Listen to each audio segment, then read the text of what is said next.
I'm going to skip on the next one. Lacan justified this on the arguments of Aristotelian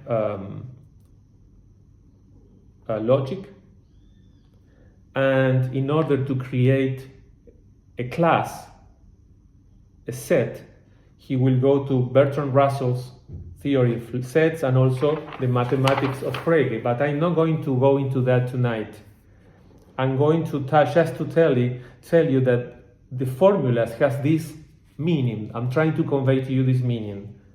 That, for example, let's see the left side. It is necessary that there exists an X that does not follow the phallic function. Who is that?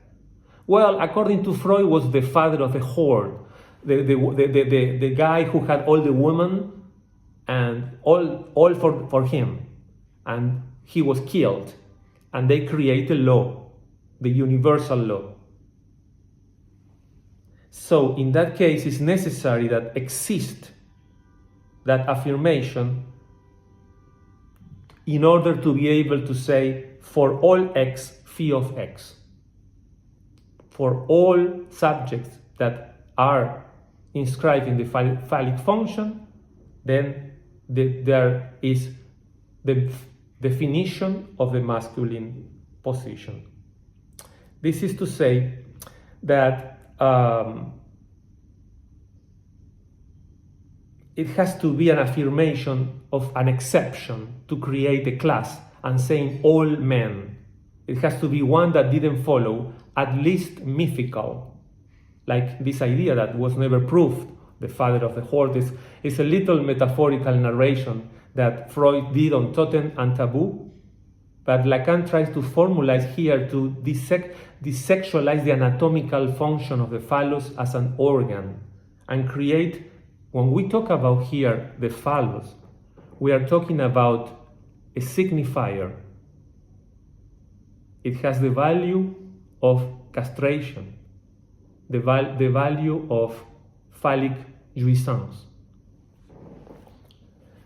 On the other hand, if you look on the right side, we have an impossibility. There is no X, there is no subject, that position that is not phi of X, that is not ruled by the law of castration. There is no exception there. So it prevents to establish a universal. So the formula must be read from the perspective of contingency.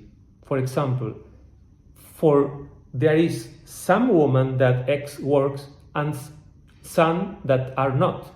And when I say woman, I'm referring to a logical position, a subjective position that has nothing to do with biology. And this opens up a clinic, the clinic of not all phallic, that's what I'm saying.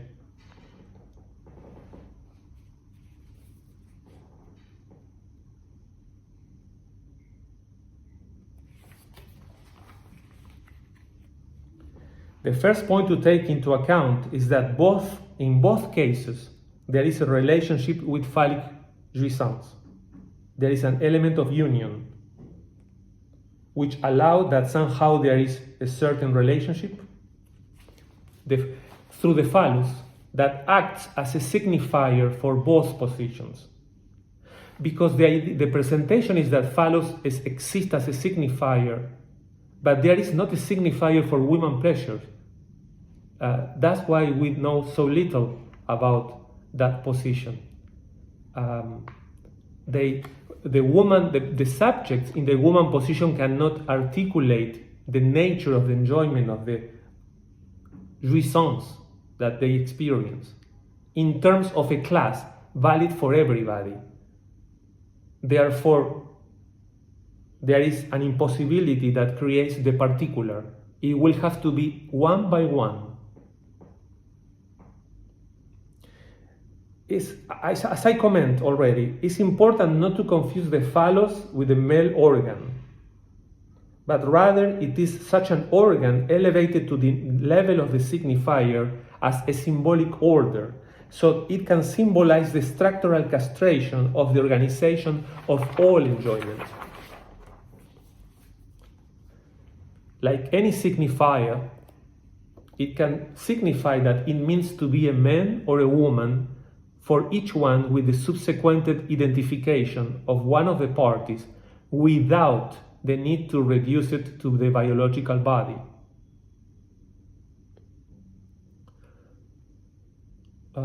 Both positions maintain a relationship with the phallus, but the way they do is different. On the masculine side, we have that all jouissance is governed by the phallic function, except, of course, for the existence of an X that negates the mythical father of the horde. On the feminine side, not all jouissance is governed by such a function, not all X phi of X. In the absence of an exception that it makes it possible, we cannot close the set and remains open. It opened the door to a jouissance that is not countable, non-relatable, and non-localizable in a delimited part of the body. We should talk, when we see this, not all, as a negation. That is not should be seen as a sign of incompleteness or as a mark of a minus, but instead of a plus. There is a phallic jouissance in the subject who are inscribed in the feminine position, but in addition, there is a relationship with another jouissance that does not exist in the masculine part. This is a supplementary jouissance. So we have here that all beings are affected by castration. Although there is a relationship with the phallic function, the negation of the existential prevents there from being something that functions as a limit. And that goes to the lower part. I am not going to get into that tonight, because I would rather engage with you in conversation, and I have more to tell you in a few minutes. I would like to just mention that Lacan scandalized by saying the woman doesn't exist. When you say the la femme n'existe pas, the woman doesn't exist. Apparently a lady was so furious with him after saying that he met with her the following day after his lecture. What he was trying to say is that because since there is a lack of a place of exception, implies that there is no possibility to form a set class. We can say all men because the phallic universal submits them completely. But there is something in the woman that manifests itself, even for the subject, as a mystery, other reasons, a radical alterity, being beyond the phallic function, cannot be said, nor is it susceptible to any calculation. I mentioned that just to explain briefly this. The lower part should probably engage us in another meeting regarding these formulas of sexuation. We have to understand this limitless, because cannot form a closed set. That is, it is a not all of inconsistency and not all of incompleteness. What was shown as a lack is now manifest and a limitless, and therefore as the unlimit. As the unlimit ways of expressing jouissance, I will add.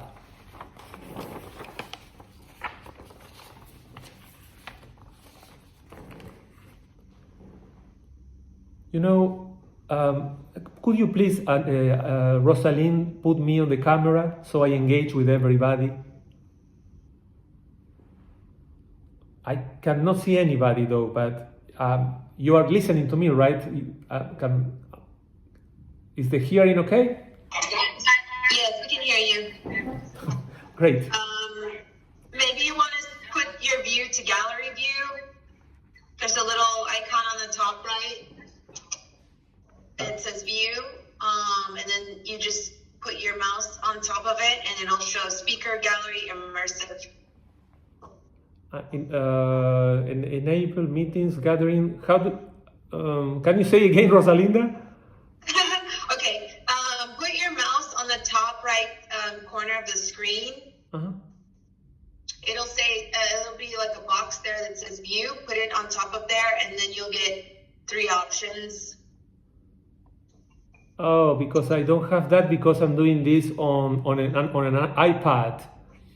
Oh, okay. Yeah, I'm sorry. I don't know how to guide you with an iPad. Oh, don't worry. Most people have the camera. The camera is off except the Pew, but doesn't matter. Doesn't matter. I address to them because they can see me, right? Yes, you're fine. So listen, just a final word because this is an rather complex topic. It's a very late Lacan, and I try to convey to you a very vast conceptual apparatus, and that I will offer in a very small doses in a seminary eventually.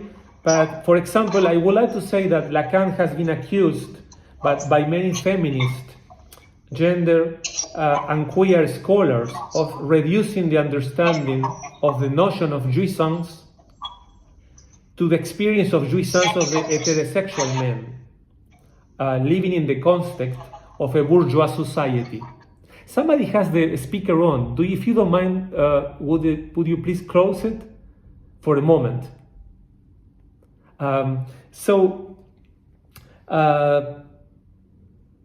In the scenario described by Freud in Totem and Taboo, it is true. It's all about the father of the horde and the jouissance of the brothers. What is at stake? Women are simply an object of exchange. This is complex because Freud tried to denaturalize genital sexuality in his 3 essays of sexuality. And on the other hand, in Totem and Taboo, he's turned into certain social values. Freud is like Einstein. You know, Einstein discovered the relativity and then spent all the years debating with Bohr about his own discovery. He's saying it cannot be like this. It cannot be random, like the quantum physics presents. Freud is ambivalent into the values of his society and his own discoveries of the unconscious. Lacan only emphasized that part, and Lacan did not return to Freud literally. He returned as the French word retourner suggests, which means 180-degree return. It's a different approach. He proposed a new logical approach to sexual difference, as I just showed you. By describing the logical terms of the masculine position, Lacan desessentialized Freud's male side of sexuation and turned it into a universal function, capable of including into its logic men and women alike or any other subjective position. For Lacan, which by the way, we are talking about the 60s, was one of the first psychoanalysts who attend transsexuals, and he addressed to them as they prefer role or gender. He will call to a man who can dress as a woman, ma chérie, my dear, in feminine. Psychoanalysis still have a depth to transsexual subjectivity because it was not long ago that was considered psychotic. I am not going to enter that. I'm saying psychoanalysis is evolving and we should listen carefully the clinic of the 21st century. But I do think that Lacan offered the tools, the conceptual tools, by focusing on the ways of enjoyment to understand the truth of the aspect of the unconscious. So, for Lacan, the sexual difference is not much a question of gender or sexuality, but a type of jouissance. Maybe in our current capitalism, and perhaps even more in science, technology, ego ideology, even some discourses of feminism, they still have this idea of push all of us to a place of universal, ruled by a fantasy of an absolute satisfaction from the market. And perhaps we should talk of the particular way of jouissance, which, by the way, constitute the root of the ethics of Lacanian psychoanalysis. This is what I prepared for you tonight, and since we started a little late, I'm quite sure we can extend a few minutes, perhaps with comments, questions, critics, if you would like. I very much would like to know your input as far as, at least if I was able to introduce this formula, which are complicated process, into something that is able to be comprehended for somebody who is not familiarized with this text. Would anybody would like to do a comment or question?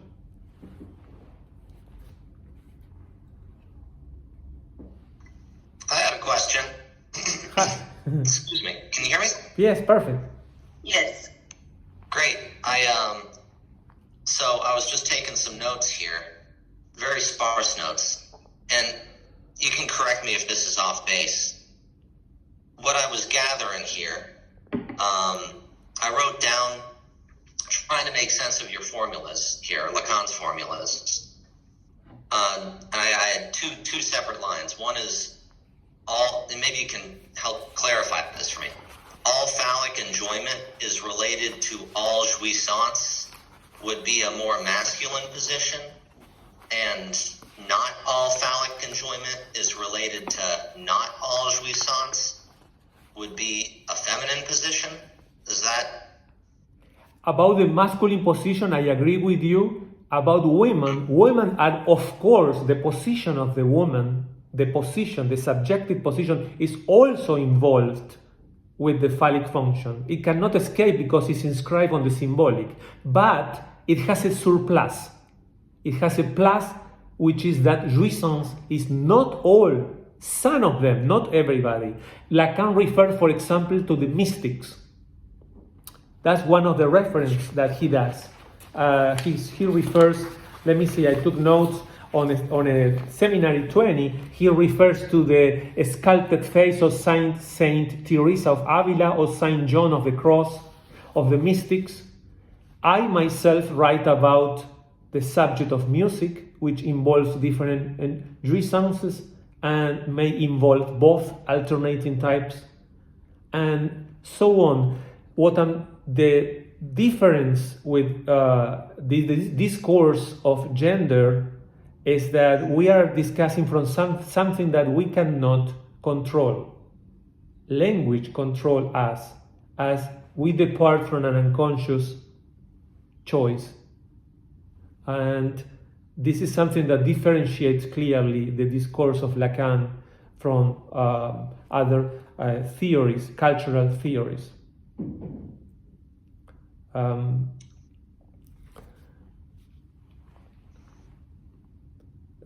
Do this answer the question, or?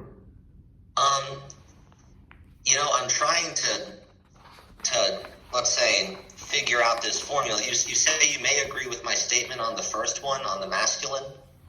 On the second one, would it be more fair to say on this feminine equation? Thanks for showing this.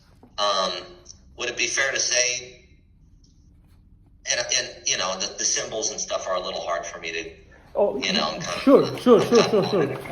I mean, it is useful to show. I mean, some people that read this in a Freudian way, which I disagree. Most of my presentations are to disambiguate Freud and Lacan from his translators,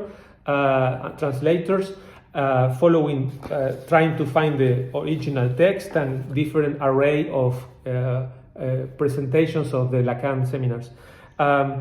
Basically, not all women are rule for the phallic function. Whatever speaking, let me read for you Lacan. Actually, it's a phrase of Lacan that is actually incredible. Listen like this. Lacan says, and let me read this. On the right side, you have the inscription of the female part of the being that speak. The right side was not every woman is inscribed on the phallic function. Any being that speaks, whatever it might be, whether or not it has endowed with the attribute of masculinity, yet to be determined, Lacan in 1970 says about that is allowed, as the Freudian theory explicitly formulates, to register in this part if he joins. He will veto all universality. He will be on the not all. Not all is phallic. As insofar he can choose to be in the phallic function or not. Such are the only definitions of the part called man and the part of called woman for which it is in a position to inhabit language. That's the phrase of Lacan. So he's on the 70s already questioning this idea of male, female, and when you start to try from the imaginary to start adding categories, L, B, T, G, plus, I emphasize the plus, because the plus is the X. But all of them are inscribed in this logic. They cannot escape the phallic function. We might contest the name phallic, but it's a signifier that represents for a speaking being the function of how the position stands in terms of the men, what we call men's side for any speaking being, and a woman's side for any speaking being. And by the way, we all change and trade positions all the time. Can I ask you one last one, and then I'll Please. allow everyone else time here. You said you just said not everyone can escape the phallic function, but earlier didn't you say not every woman is inscribed on the phallic function? Yes. And those are, I suppose I'm having a hard time. I mean, you have both. There isn't any woman, any X, anybody inscribed on the feminine position that does not follow the phallic function. But there is some women that they escape the phallic function. So they have both. The woman has this double nature. For once, the jouissance is a phallic jouissance. But then there is an irreducible to the signifier. That's why it's not possible to talk about this type of jouissance that defines a femininity. Not all is defined by the phallic function. That makes you cleared it up. That makes sense. Thanks. Great. Anybody else who would like to? We have maybe 5 more minutes. Rosalind, is okay to just in a few questions or comments? Yes, of course. Great. Please.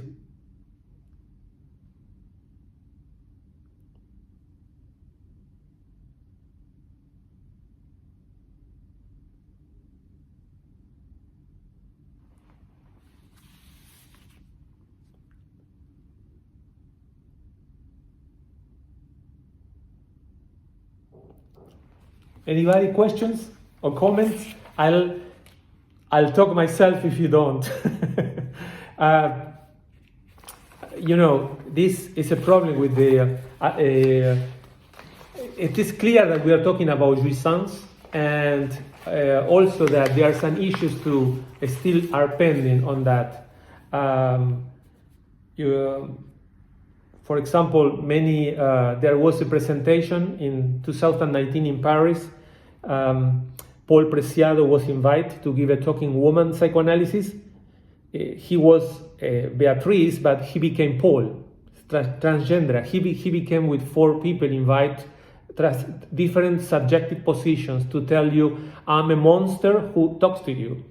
And he criticized the patriarchal society, but I think his understanding of Lacan was not on the level of what I'm talking to you today. There is a Lacan that explained clearly that is the connection to jouissance, to the type of enjoyment that defines a particular position. And we are unconscious of it. This is not my choice.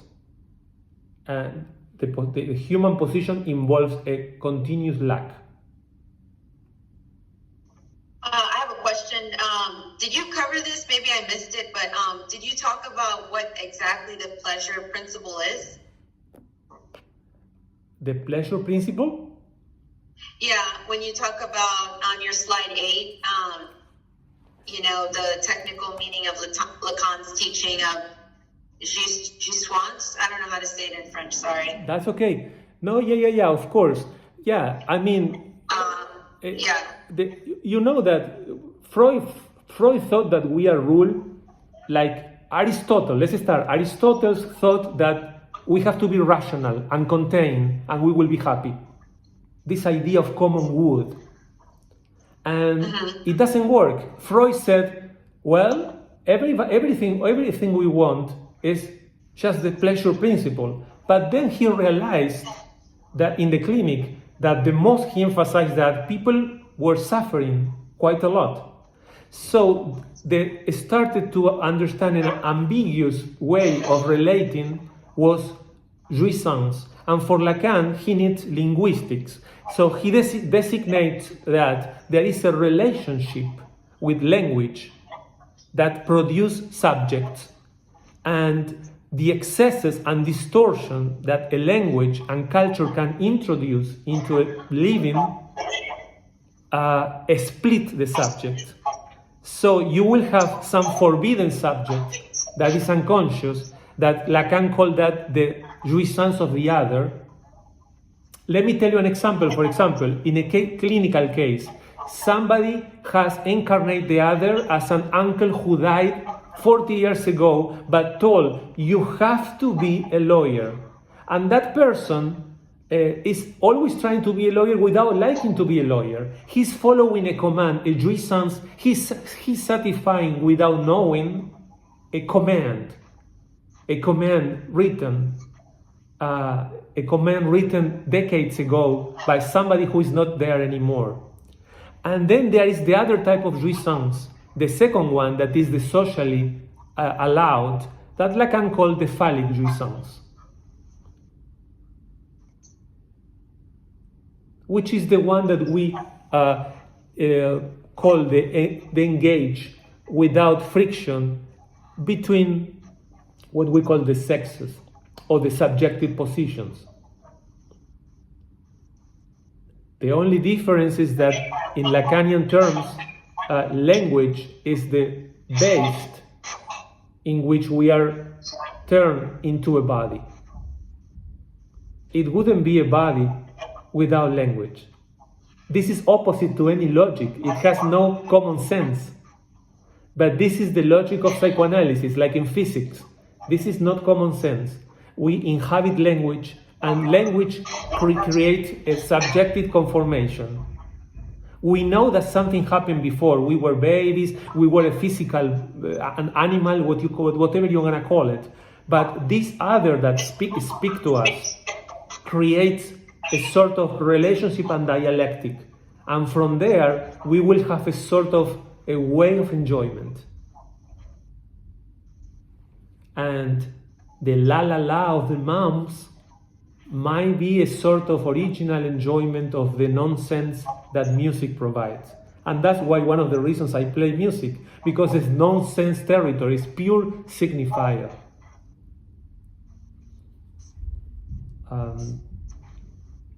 There are many aspects I couldn't cover. I tried to just give a first approach to this idea of Lacan absolutely against psychology, against common sense, and the idea that everybody can have a conscience. I can be gay for 2 days, but 3 days I will be a lesbian. The next 4 days I will be another category, and then thinking that I am the one who decides when I am being talked into a position.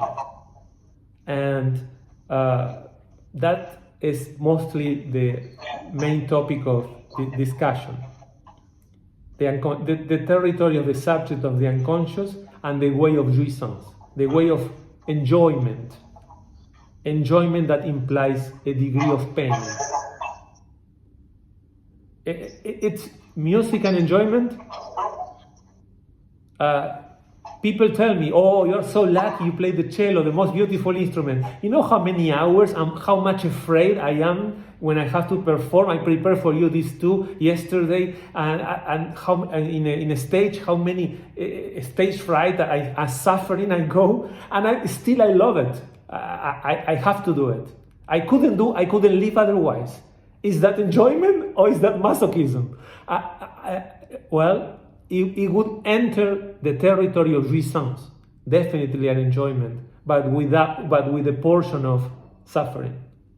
That defines us humans against animal that has an object, a drive and an object, hunger, food. We are not. For each drive that we have, there are many different objects. For each individual, each subject would be a different way of enjoyment. And that's, for example, the case of Don Juan. I don't know how to say in English, Don Juan. You say that he was, instead of calling him a womanizer and all that blah, blah, blah that feminists do, I do differently. That's a guy who tried to say, women are a mystery, and I want to know all, one by one, understanding the different way of jouissance. It's an impossible task. But the point is that woman cannot be defined as a class, but as a subject, one way particular to another. And when I say that, I'm again going back to men and women as on the traditional roles. Men and women can inhabit any anatomical body.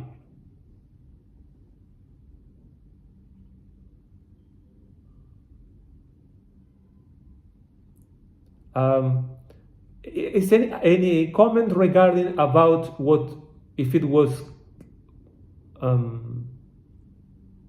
if you found this approach, if it resonates with you and your way of thinking of anybody, or by opposition, or by whatever association you might have?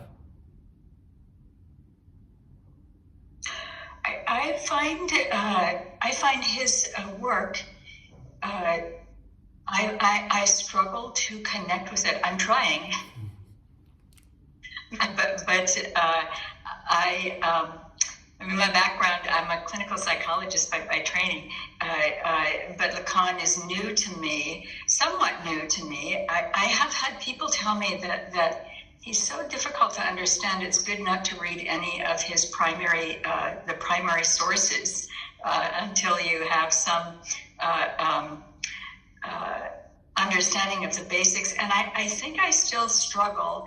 The connection, this concept of language being the medium, and that you said a while ago that it is not it's not language as it might be developed through culture. That's very hard for me to understand. Je suis un autre. I am other, the poet says. Lacan Lacan is not difficult if you sit down and read from Seminar 1 and repeat each chapter. You start. The problem with Lacan is to follow the sources that he's following. He follows Freud and departs from Freud and starts to be an opposite of Freud in many ways.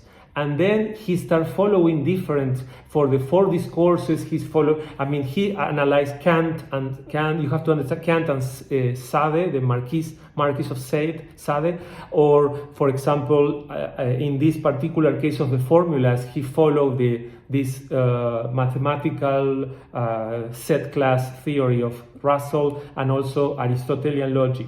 The idea of language is that there is no essence. We don't have an intimate essence. For Lacan, a subject is what a signifier represents a signifier. I ask you, for example, I tell you, you ask me, who is your essence? I'm a musician. Well, but the chain continues. Well, I'm also a man. What do you mean a man? Well, somebody who does these things. And that's finished? That's the essence? No, it's not. It's an endless, because there is no essence. There is only discourse. When Aristotle says the soul is the thinker of the body, it's only Aristotle words, discourse that we are listening. There is no essence, there is no identity for Lacan. That's totally imaginary. The idea of self is totally alienation. For Lacan, the idea of being self, I'm myself, and I have my unconscious, and I'm going to discover my real problem. No, the unconscious is on the surface of my discourse. And it will appear on the dreams, on the lapsus, on the associations. This metonymical translation, Lacan used the figure of topology in order to understand a subject that has an emptiness inside. Against the idea there is something, it's normal, Lacan says everybody speaks a different language. You choose a set of words in your family. Another family chooses a set. Let's start with table, and we might agree. But let's go to freedom, and let's go to, whatever well-being is, and you will see that sometimes perhaps we inhabit different worlds. And those worlds are structured in different discourses. And not all that, those discourses are not even ours. We are intertwined with the discourse of who incarnate the other, who usually are the mother, the father, the reference, the discourse of a period. Those are the big other that creates what we think is our idea, or what we think is what I do, like the teenager. I don't want to have dinner here. I want to be me. I want to have dinner 3 a.m. because I am me. Why do I have to follow this society? I am me. The me he's talking about is alienated by different discourses and is an imaginary entity. We use it in society? Yes. I have to present to you, I'm a cellist, I play for you. I'm a psychoanalyst. Yes. But this is imaginary if I think that this is the essence of me. To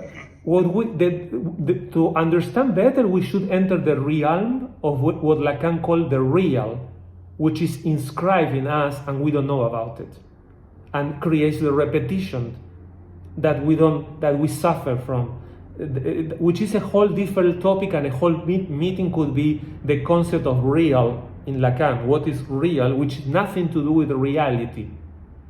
Real is what resists symbolization. For example, in the medieval times, the messenger, sometimes at night, they tattoo his head, the back of the head, putting them, kill me.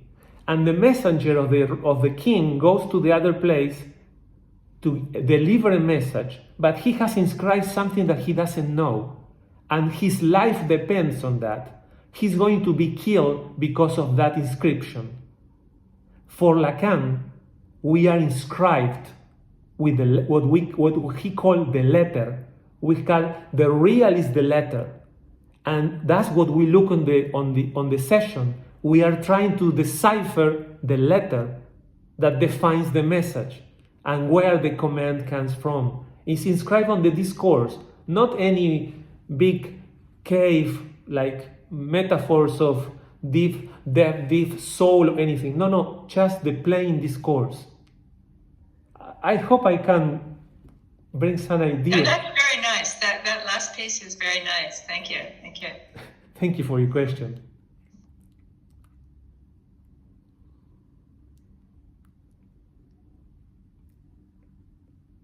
If anybody has some comments, I love to. You are so kind not to address the issue that is relevant, that is not other subjected in the ways of expressing, and this is something to be discussed in further meetings, how reasons established on the trans culture, for example. That's something that the clinical psychoanalysis is changing, and as we are, Freud was the time of hysterics. Lacan started his clinic with psychosis, and the logic it became a way to understand psychosis as something that was inscribed without a law. That's why in psychosis the suffering could be limitless, and it has to be addressed. And psychoanalysis on Lacanian create a clinic not to heal the psychosis, but to create a stabilization. That's part of my job at the Men's Center, which is a Lacanian place in Houston. It's exclusively Lacanian place. I am a teacher at the Psychoanalytic Society in Houston. They don't pay attention to me. They don't give me talks. They're all medical doctors. They want to hear cognitive science, and they think reality is this, what you touch. For Lacan, the real is defined by language. I couldn't even mention this part if I don't use language. My body is the result of language, not of anatomy. Like the paralysis on the arm of the hysteric for Freud.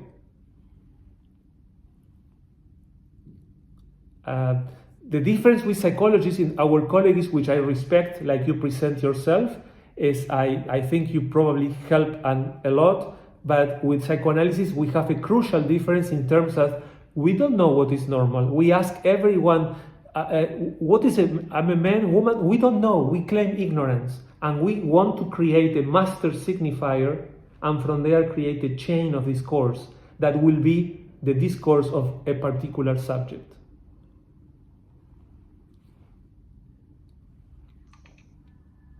So understanding the master signifier is really key. Master signifier, please understand that it's actually, it's a key, but it's actually the discourse of the master, is the discourse of, pardon me the expression, but Lacan mentioned on the text, and I said with respect, the S1, the signifier one, is a stupid one, Lacan says, because it is nothing without the S2 that explains. And I say to you, blue. You said to me, blue what? Blue sky. And you said, go on. Blue sky is what I'm longing for.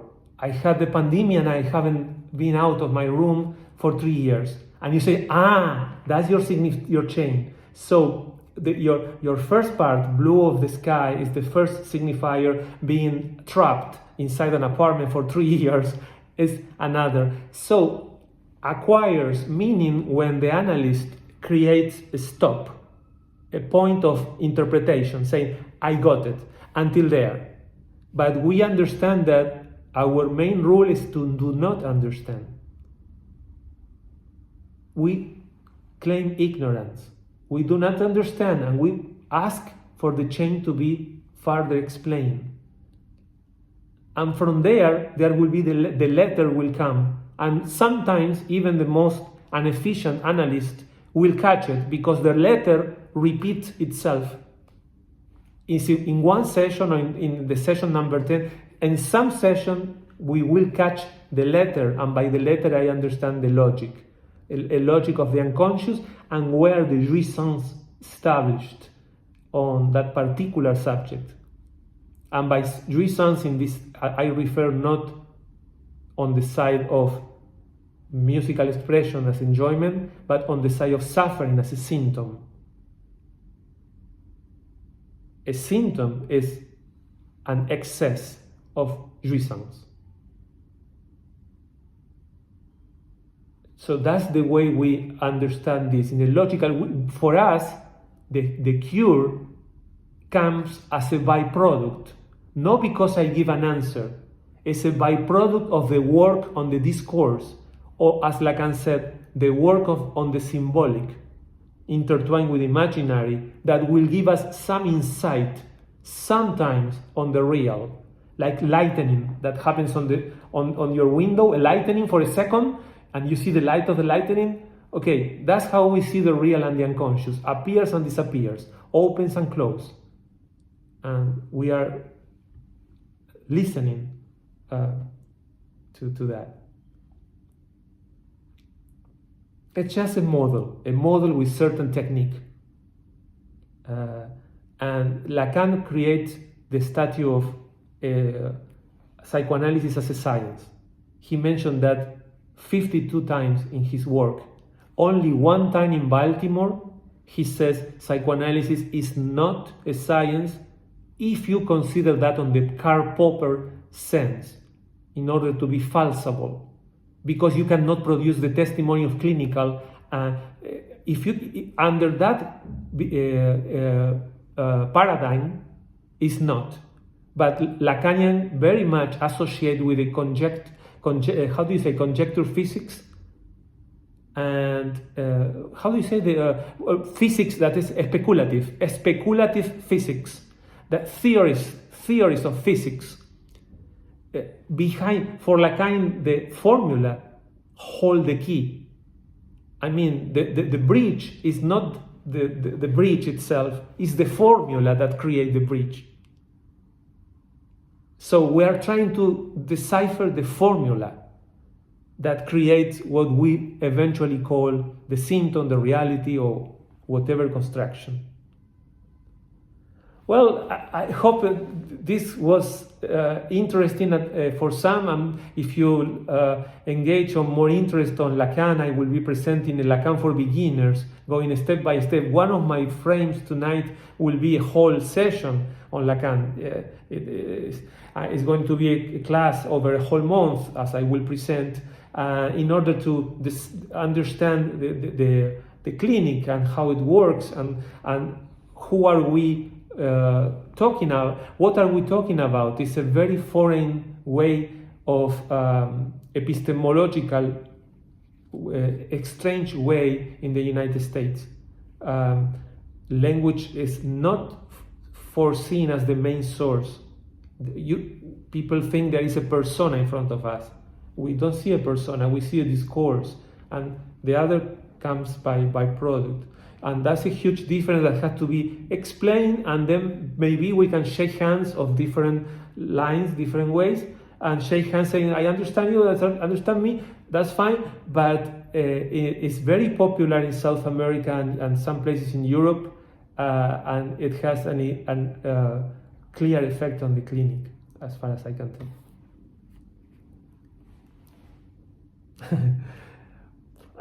Thank you to all. It's already 4 o'clock in Houston.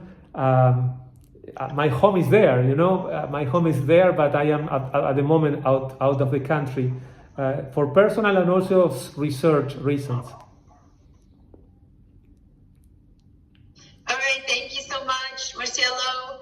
If anyone has any questions, you're welcome to send me an email. I can forward that to him. Oh, would you mind, please, Rosalind, just put 20 seconds, my PowerPoint number 9. Because if anybody would like to contact me or to know about my recordings or my presentations, my books or articles, if you are able to pull page number 1 and leave it for 10 seconds for anybody to take a picture and then send me curse words for introducing sexuation in such a complicated way, or comments or about my work, I will be so happy to engage.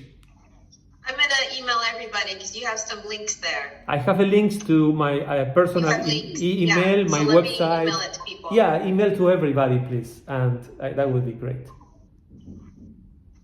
Okay. Thank you, guys.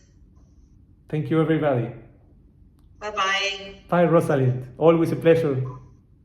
Thank you so much. Thank you. Bye-bye. Thank you. Bye.